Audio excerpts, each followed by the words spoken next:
ॐ सहनाववतु सहनौ भुनक्तु सह वीर्यं करवावहै तेजस्विनावधीतमस्तु मा विद्विषावहै।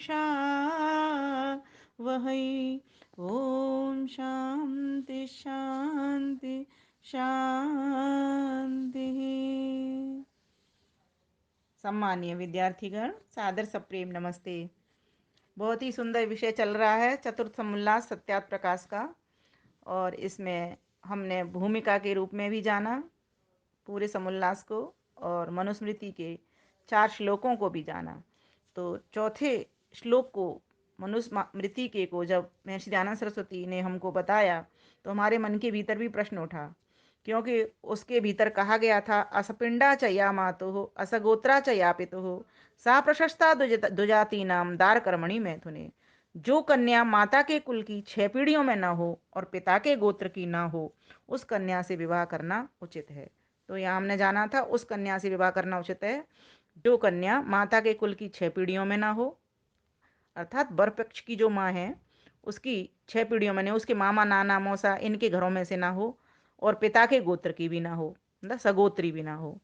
तो ऐसी कन्या से विवाह करना उचित है, क्योंकि कुछ ऐसे दोष पाए जाते हैं, ये तो आज का विज्ञान भी कह रहा है कि इस तरीके की समानता होने से फिर बहुत सारे रोग, जैसे जो जिन कुलों के होते हैं, माता से जो रोग मिले या पिता से जो रोग मिले, वे आना संभव हो जाते हैं। जैसे हेरिडिटी के आनुवंशिक कुछ रोग होते हैं, वे आ जाते हैं। तो वे ना आवे, संभावना कम हो जावे ऐसी, तो फिर दूसरे जगहों से ही विवाह करने ज़्यादा ठीक हैं।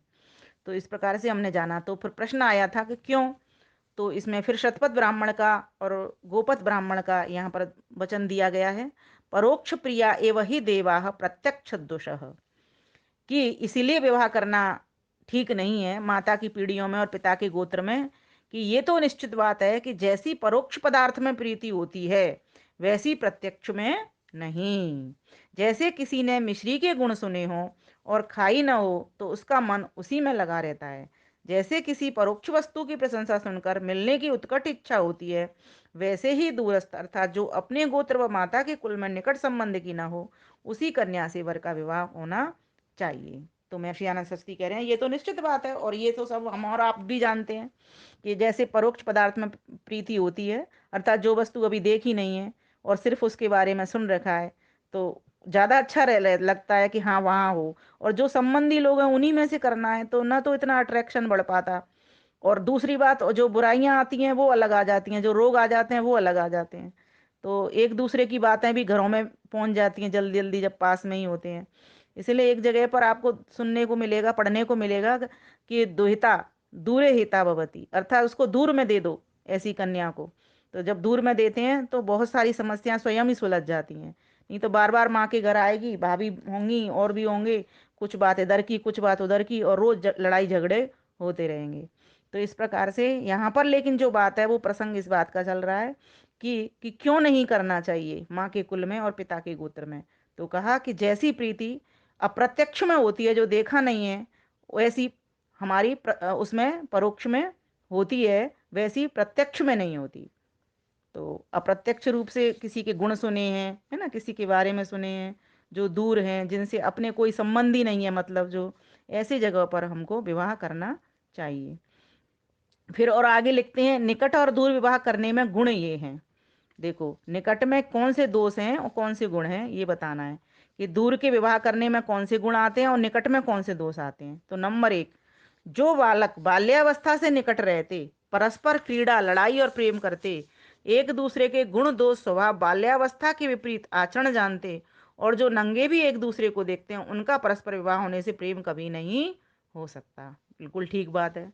जो रोज रोज संग रह रहा है, एक दूसरे को देख रहा है, जिस तरीके से वो रह रहा है, खा रहा है, पी रहा है, तो उसके प्रति उतना आकर्षण नहीं होता। दूसरा, जैसे पानी में पानी मिलाने से विलक्षण गुण नहीं होता, वैसे एक गोत्र पितृ व मातृकुल में विवाह होने में धातुओं के अदल बदल नहीं होने से उन्नति नहीं होती। ठीक बात। तीसरा, जैसे दूध में मिश्री व शुंठी आदि औषधियों के योग होने से उत्तमता होती है, वैसे ही भिन्न गोत्र पितृ मातृ कुल से पृथक वर्तमान स्त्री पुरुषों का विवाह होना उत्तम है। यहाँ पर ये उदाहरण दे दिया है ना।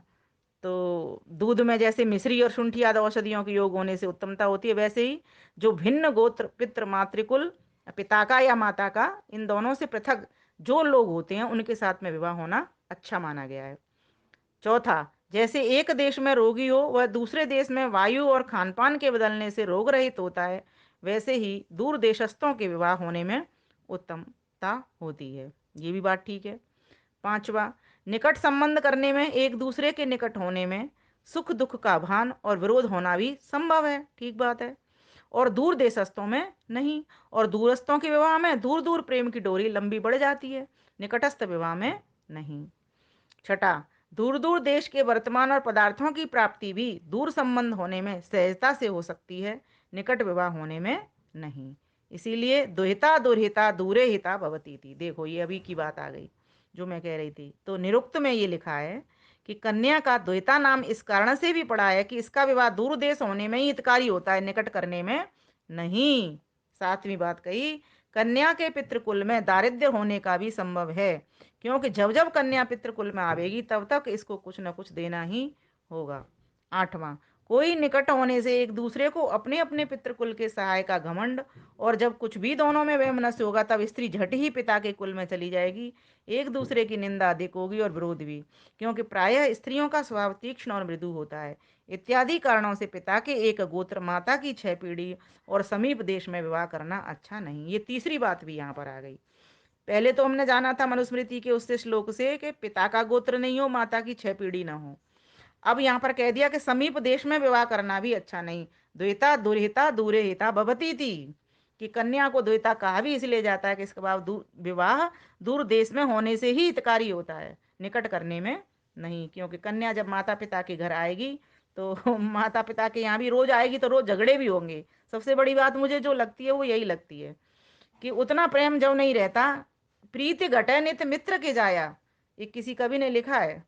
तो प्रीति घट जाती है जब बार बार रोज रोज भी मित्र के घर जाएं या अपने संबंधी के घर जाएं तो उतना प्रेम नहीं रहता, कभी कभार जाने से जितना प्रेम बढ़ता है।